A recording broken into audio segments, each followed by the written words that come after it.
name is Nadine and welcome to Hop Along Studio. In today's video, I want to share with you how you can create alcohol ink resists and also some tips and tricks for getting really good blends with your alcohol inks. So let's get started. So the first technique I'm going to share with you is how to use resists just on the white Yupo. So Yupo is a plastic product that it works beautifully for alcohol inks. And to create resist straight onto the paper, I'm using shelf liner.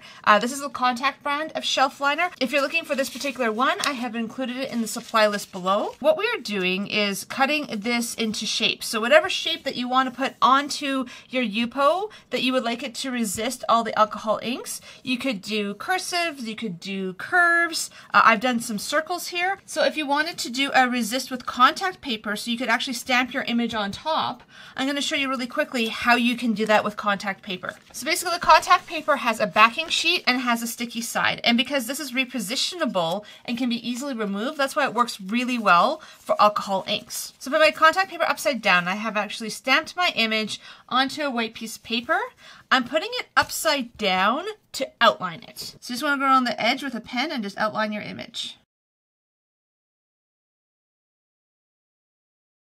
And now that you have your image outline, you just want to cut it with your scissors. And why you want to do it upside down is the first time I did this wrong. I did it face up, but then I realized that because we are removing the backing piece, for it to stick to the Yupo and be the right direction, up has to be this way. So you always want to just flip them upside down before tracing them. For the circles themselves, I have a die cut machine and a bunch of small circular dies. So I use those just to quickly cut out these shapes. But if you don't, you can always use your circle tool and a pen to create circles on your surface.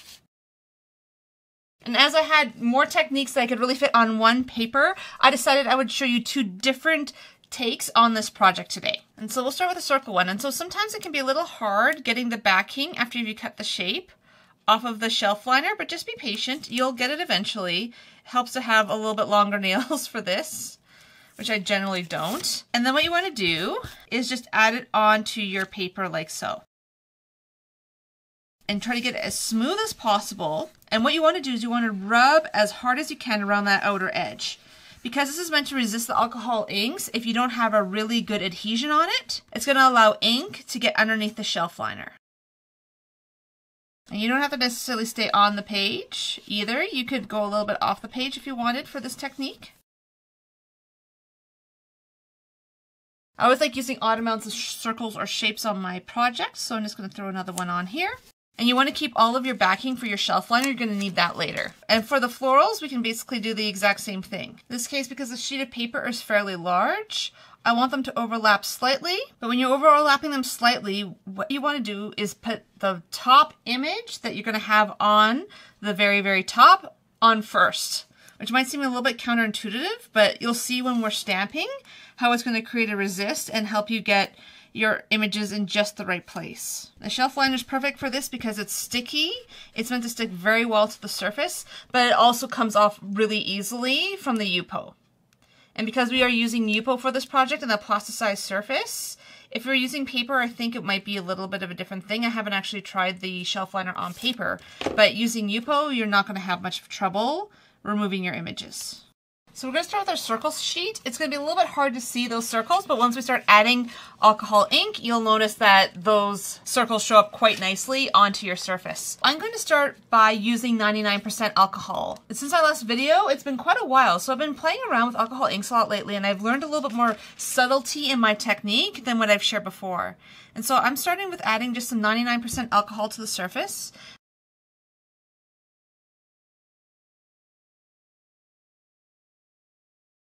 And then you just want to add a drop or two. In this case, I'm using the Pinata Jacquard Magenta onto the page. And then this is where I'm going to add a little bit more alcohol to get it to move. And if you haven't opened a window yet for this, make sure that you have a well-ventilated area. It's actually snowing outside, and I have the window open because I'm really trying hard not to end up with a headache from the alcohol inks. I know some people wear masks. There's a lot of options out there for trying to make sure that you don't get too much of the fumes. And the moment you're working with 99% alcohol, it is quite a bit stronger. So you just want to move that around and just take your time. And I love this Jacquard magenta just because of the crazy hot pink color you get when you get it on thicker on the page.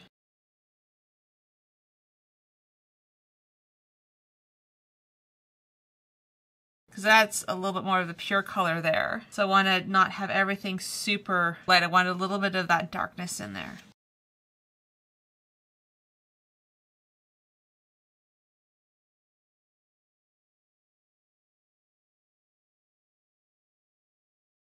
And I'm just using my little blower to blow this a little bit, just to try to dry this a bit quicker so that we can add another color. In this case, because we still have the color is a little bit wet, let's add in another color and let's just mix down the page. I have a sapphire blue here, and if we mix this a little bit, you're going to get some different variations of color. Look how awesome that is. You add a little bit of alcohol just to help it move. And then as it moves with the pink, you can see you start getting some very interesting color blends, and it just pulls off of each other and mixes. There's almost like a purplish hue between the two of them that mix together. And this is the thing, is you don't have to use 16 colors on your alcohol inks. You can get a lot of colors with just a few bottles of color. So if you don't have all the colors, don't worry about it. There are a lot of options for getting color down on your page. I'm just going to add in a little bit of this teal as well and just see how that looks. That's bright and beautiful.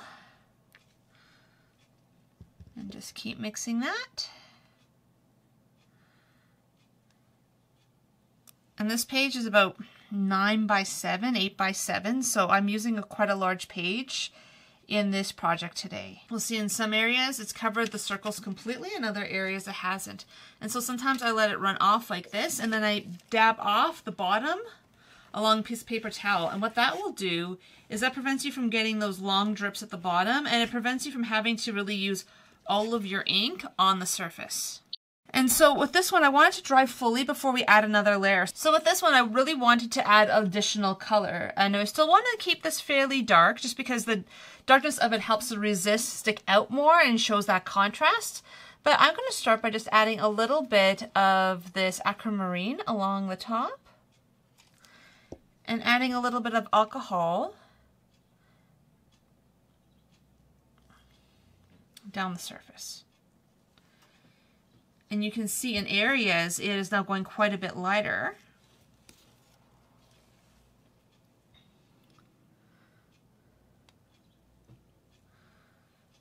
While some areas have still stayed dark because I've added that dark alcohol ink.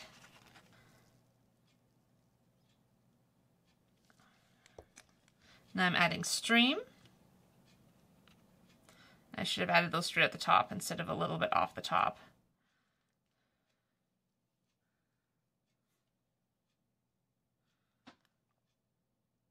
And at any point, if you wanted to have more streams, you could always just add in a little bit more alcohol like that, and now you're starting to get that really interesting streaked marbled effect. And I think I just want to add a little bit of teal as well.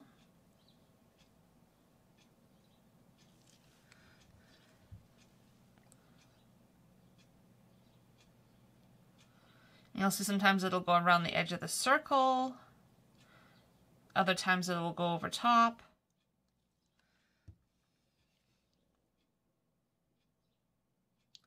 And sometimes adding the alcohol and then adding another drip, you can get some really interesting results.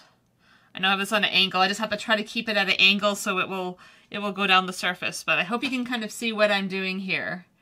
And that gives you some ideas on where you can go with this. This one spot here is a little dark, so I'm going to add a little bit of magenta. See what it does. You can see this by adding the alcohol, it just lets things bloom and spread, and I love that about this technique. And again, you can always tap it along the bottom to remove all that excess, because you don't want to have that really strong line along the bottom.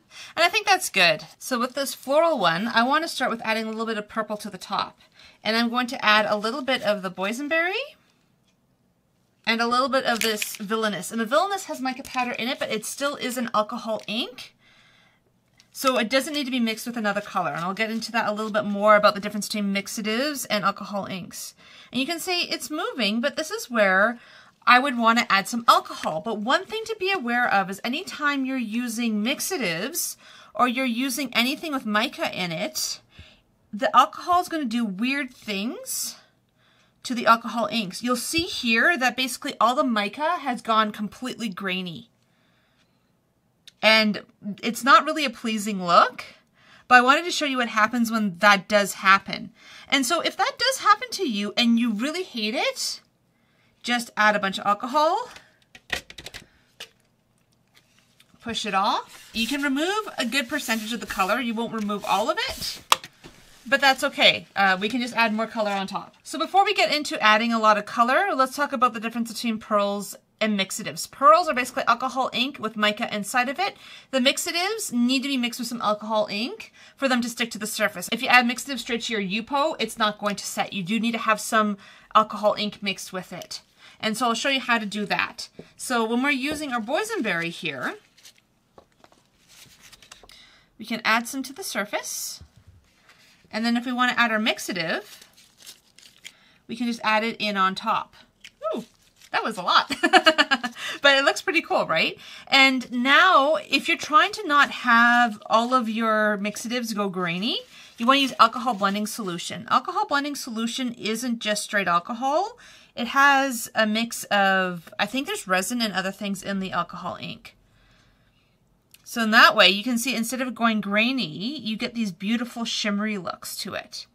And so that's basically how you prevent having all of your mixatives go grainy when you're working with alcohol inks. Is you need to be aware of, are you using blending solution or using alcohol, and what's the difference, and being aware of what that difference is.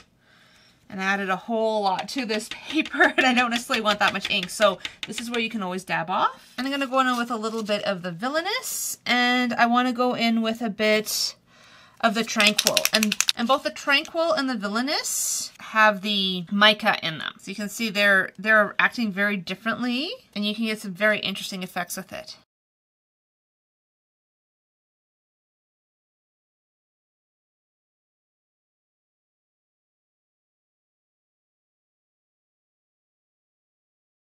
I just kind of wanted purpley blue on top. I'm going to add some Baja Blue. Add in a little bit more of the Tranquil. I prefer the mixes that already have alcohol ink in them over the ones that are the straight mixatives. And I've had the mixatives for a very long time. And if you're ever wondering how long your alcohol inks can last, I have a lot that are over 10 years old and they're still going strong. So you never need to be too worried about the lifespan of these. Just don't put them in too much heat and I think it'll be generally fine. And most of my art supplies, I find anything that I use, paint, mediums, whatever, I try not to put in a ton of heat. It just doesn't do good things for a lot of these art mediums and these creative mediums. I'm just going to leave that top as it is, and I'm going to add some more greens and blues along the bottom. Because I have my flowers here, I do want to have some sense of sky and some sense of ground. And I added way too much ink there, but that's okay. Sometimes I get a little bit blobby with my alcohol inks and then end up adding alcohol and other things to thin them out a bit and then end up losing all the color off the surface. Go a little bit at a time and see kind of how it goes. So I'm just going to stick with alcohol blending solution because that's kind of what I've started with on this one. And that's part of the reason I wanted to do too, because I really wanted to show you that there's different ways you can mix and match and add color and add mixatives in ways that you get a bunch of different results, even though the techniques are very similar. You just need to know which is the right medium to use, whether or not that's a blending solution or alcohol for that particular step. I generally use alcohol mostly, but then again, when I'm creating with the mixatives and the blends, I just always remember to just use that blending solution that I have on hand, and that just helps me get much better final results. And I'm just going to let that dry for a bit, and I'm going to add more color on top. And so sometimes things get a little bit too wet like I had here, and it's best to almost just let it dry and then add another layer, and then let it dry, and then add another layer. And that's almost the best way to try to get the result that you're looking for. As you can see, some areas here I haven't gotten really any color in. So I'm going to add in a little bit of color there, add in a little bit of the teal, and try a little bit of the alcohol pearl on top. And that was quite a bit to add to my surface. But now I'm going to let it move a little bit, and then I'm going to add a little bit of the alcohol blending solution. And you can go a long way for lightening up things on your surface. And really try to fill in some of those holes.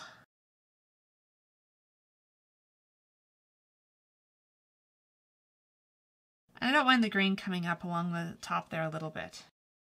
I find it almost easier to mix with the alcohol. I kind of like the effect that I get a little bit more. The alcohol doesn't really work very well with the micas, so if you want the shimmer, you do need to stick with blending solution.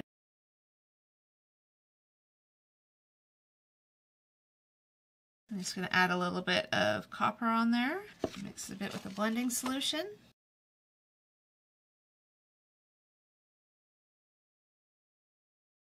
I love those little bits of teal that are showing up in that part of this project. And some days they move more the way you want to, and other days they don't. I feel like today this is having a bit of a mind of its own, and I'm trying to control it a little bit too much. And part of that is, even though it's a relaxing technique, I find sometimes when I get on camera, I struggle a little with finding my zen with the technique. But that green part there, and I'm going to leave that to dry for a few minutes, and then I'm going to start working on the top of it.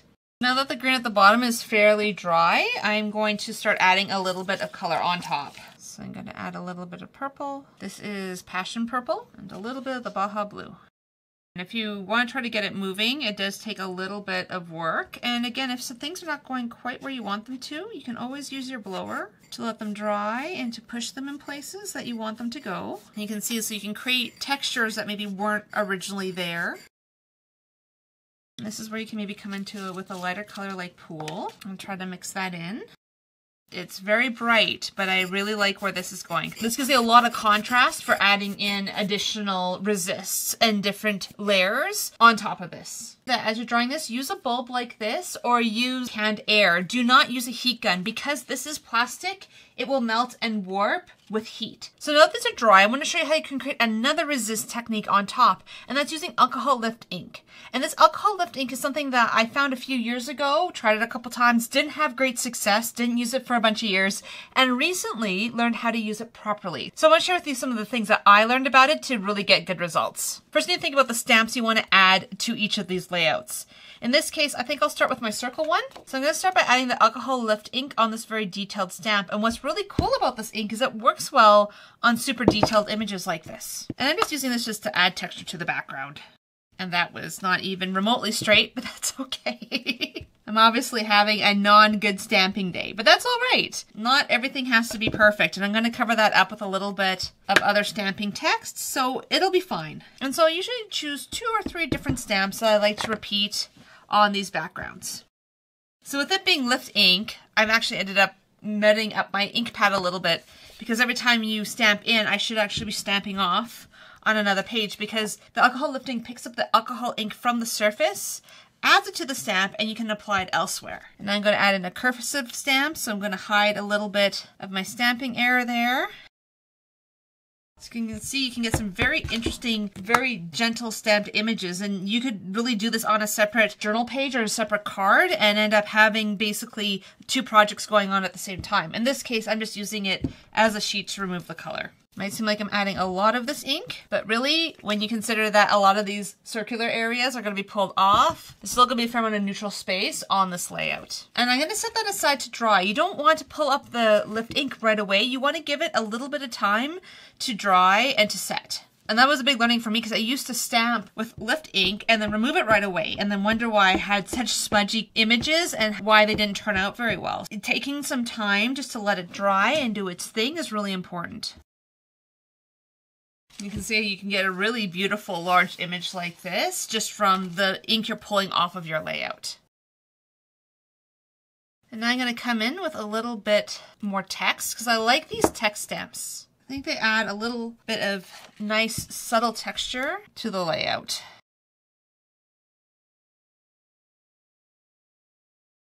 So now that we've had time to let this sit aside and dry, you can see in some areas that the ink itself is starting to lighten the Yupo. So what I'm going to do is just add a tissue over top, and I'm pressing over the entire surface. And you'll see in some areas it's pulling up a little bit of the ink. And now you want to do is go in and very gently rub the surface. And now you can see your stampings coming through. And then once you've used an area for a little bit, change your finger and remove a little bit more. You can see this is why it's important to not go super light with your backgrounds for this type of technique, just because then this way you can get that lovely lift ink to come through correctly. And the key with keeping a lot of these really strong patterns and lines in a way that you don't lose them all, again, is by making sure that you leave it a few minutes to dry, then add a tissue on top to pull up a lot of that extra ink so it can't just smear, and then going on and rubbing it.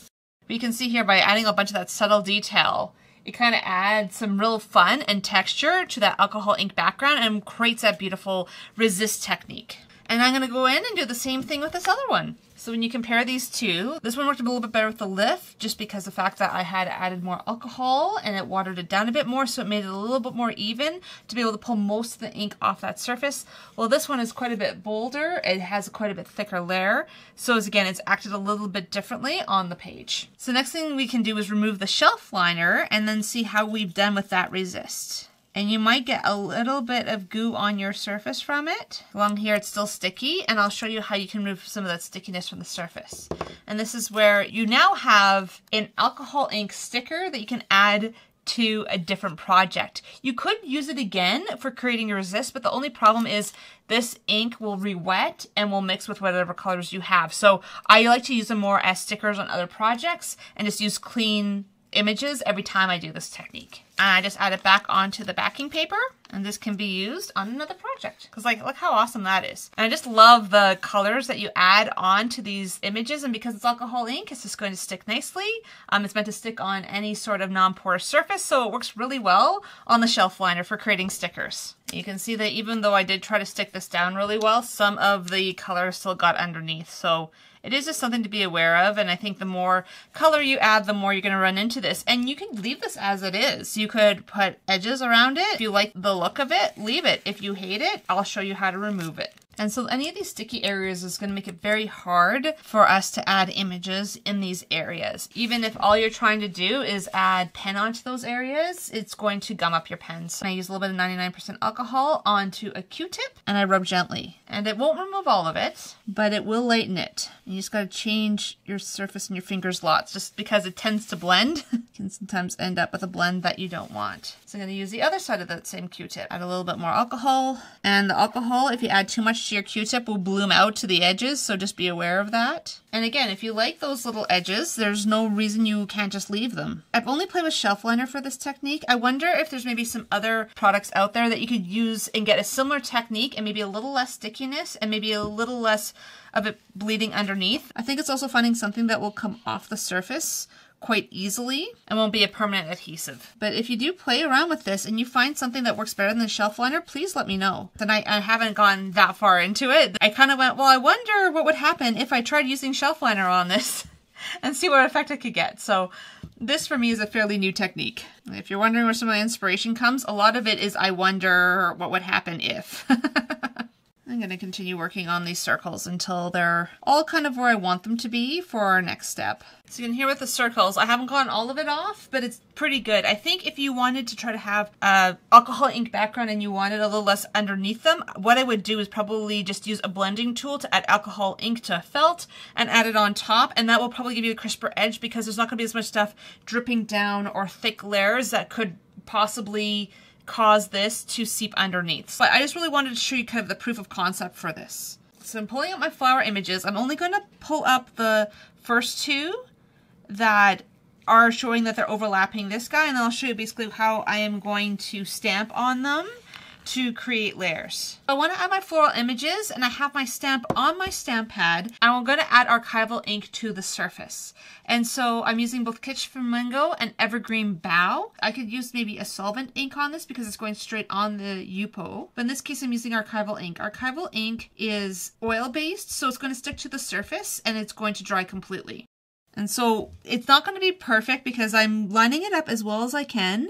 It was pretty close. I have a little bit more of a white border over here than I do here, but the idea was I wanted a very small white outline to help them stick out from the page. And now you can see why I had decided to leave the one that's going to be on top on the surface last, because this overlaps, but it's not actually on the white surface, it's just on the mask that I have added. So now I'm going to remove the mask and I'm going to stamp my last rows. So after I remove my little mask, I'm going back to stamping my last image. And one thing I've realized about stamping archival ink on just plain Yupo is it just spread a little bit. You'll notice on these ones they've gotten a little bit softer. The lines are not quite as distinct, and that seems to be just a byproduct of stamping straight on the Yupo. So now you have your overlapped flowers, but you don't have them running into each other. Instead, they are properly overlapped because I created that mask. For example, here's a perfect example of what happens when you add archival ink straight on the surface. It gets a bit softer, it gets a little less distinct. On the alcohol inks itself, it stays quite crisp and nice. So this is just another example that I had done as I was experimenting this, and it's made me realize that using certain stamps will give you better images. So using a more sketchy stamp that can be a bit softer is a better choice than having something with a ton of detail. Before I add a lot of my inner stamping, I wanted to add a little bit of doodles and circles around my images. And so what I'm going to do is start by using a circle maker. And if you haven't seen my video on the Helix Circle Maker, I would suggest checking it out. This thing is amazing. I use it all the time, and it's great for things like this where maybe you've die cut a circle and you want to outline it. This is a really great way of going about it. So in this case, I have a 3-inch circle with the Helix Circle Maker. It's going to be about 1.5 inches, and you just want to check as you go all the way around just to make sure that it's actually about 1.5 inches. And you can offset it like I did this first one. Some of them I'm going to offset, other ones I'm going to leave kind of as is. And I'm just basically taking a paint pen and running it around the circle. So this gives me a perfect circle outline on my page without having to really mess around with it. Because I want to have perfect stamped images and I don't want any of the image to go over the circle, I create these little templates. And these templates were the same size as the die that I cut out the masks from. And what I'm going to do is, because I don't want to just leave this as a white circle, especially because we do have some of these marks here that do show up and can be a little bit obvious, I'm going to add some speckled egg archival ink. I'm just going to add it to my stamp, and just on part of my stamp because I don't want to try to get past this circle here. And I'm going to place it top of here, and so again that circle is going to prevent you from having any over stamping. And if you're not into stamping, just draw your own images in these circles. You can do lots of doodle patterns. There's lots of options out there. And because the edges along here, this is a little bit raised, you're not always going to get a perfect image, but I'm okay with that. And what I might do for this one is just take it off the stamping block, and I might be able to just get my hands in there and squish it on the surface a little bit better to get a slightly better result. It's more along those edges than in the center. Yeah, and there we go. That's a much better result. And you could leave this here if that's all you wanted to do, is add some cursive bits in there. But I really wanted to add in a few more images. And in this case, I'm adding in some of my favorite butterfly stamps. And so I'm just adding a little bit of purple archival ink. This one's Villainous Potion. Just adding it to the surface. And even though right now this looks very detailed, it's going to soften as it dries. It's going to look a little bit more blurry. And that's part of the reason I'm using the shape and I'm using color for these, because I'm not going to color these in because they're going to get a little bit soft as they dry.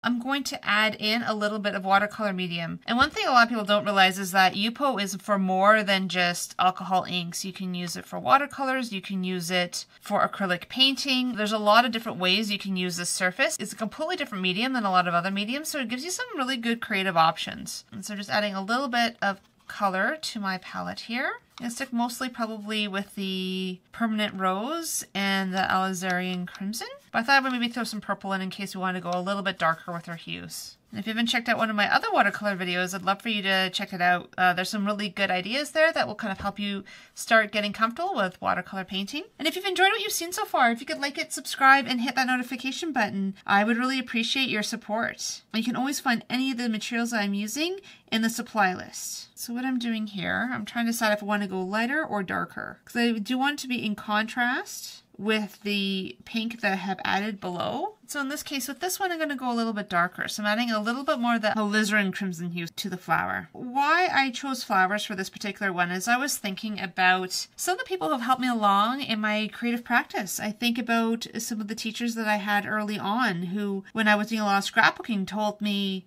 your stuff is good, get published. And I did, and that led me down to learning about art journaling and learning about painting, and that was just kind of the start of the journey. And I can think of at least 5 or 6 different teachers who really helped me along my creative path. There was those people who really believed in me and really helped me, and I just feel so thankful for their influence in my life. I think about how far I've come and just how thankful I am that I had wonderful people in my life to help me along that path and help me in that process. So I was able to really see where I could be. And so the question kind of comes down to, like, what do we want to be in our world? And that's really made me think about what kind of effect do I want to have on people? I think about, especially the one teacher, she passed away suddenly, and it was very sad. And what was amazing about it is I went to her funeral and so many people were talking about what a difference she had made in their lives. And this is the question I ask myself often is, what kind of legacy do I want to leave? What do I want to leave behind? And it's not about me, but it's more about how can I impact the world around me for good? How can I reach out and how can I grow? There's some moments where I've been so discouraged in my creative practice and I look at my work and I'm not very happy with it. And those have been the times when those people have come by and said, no, you're doing great, and have helped me along. This page is meant to be a place for me to journal and to think about all these people who have helped me, to maybe write my little note of thanks to the people who have really helped me along my way, and just to remember to try to be that to other people. And so basically I've added watercolor to those images, and now they're very soft and they're a little bit less bold than they were. But I'm going to let them dry, and then I'm going to add in a little bit of pen just to add a little bit of punch to this page. So as I'm waiting for the rest of the watercolor to dry, I'm just going to add in a few of these ideology quote chips. I was thinking about the idea of kind of what I've been talking about the idea of, like, there's been people in my life that have really helped me in my creative journey. There's been people who haven't been as helpful or been downright not very kind in my creative journaling. But the question comes down to, what do we want to focus on? And this particular quote said to focus on the good. So I'm going to put that on my page. I also like the idea of choosing to shine, because that's also our reaction to our world. Do we choose to let people get to us? Do we choose to see the negative? Or do we choose to shine no matter what and be authentic to ourselves and just find our way through? Whether or not it's popular or not, whether or not people get it or not, but it's choosing to shine in our own way, because you never know who you're going to affect and whose life you're going to touch just by being yourself.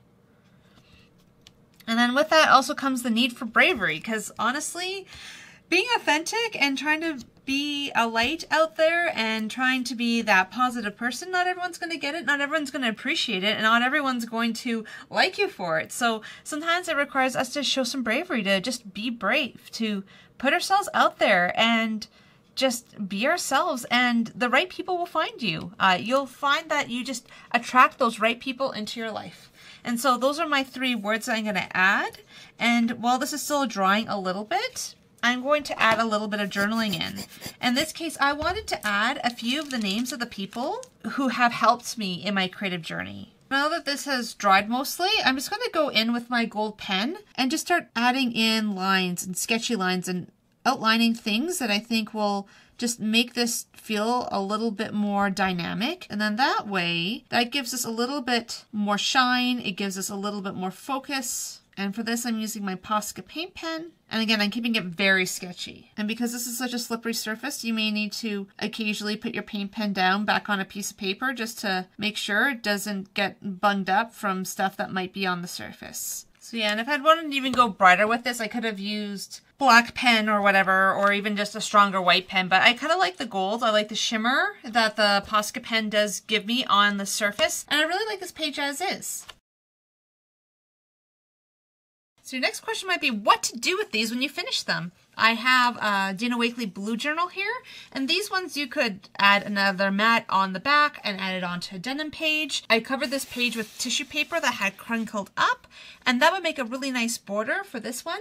You could also add them to a much larger art journal page and just one element of it and add other things to the background as well. Often with Yupo, people wonder what to do with it once they create a background. And so that's part of the reason I wanted to show you the resist, is it shows you how you can turn one piece of Yupo into an art journal page. And this is just a really great way that you can use your stamps, use your own doodling, add in your own thoughts to be able to create a beautiful journal page. So because these pages are not that big, these are about 8.5 by 5.5. So this can easily be shrunk down a little bit smaller into a card. And my initial ones were done on 5 by 7 pieces, just for trying to figure out how I wanted to come up with this project and how to use it on my page. So I hope you've enjoyed this video, and if you have, if you could like it, subscribe, and hit that notification button so you don't miss out on any future videos. The supply list is below. That includes affiliate links, and that's a way you can support this channel. So I hope that you have a really great week, that you take some time for some personal self-care, and I will see you next time.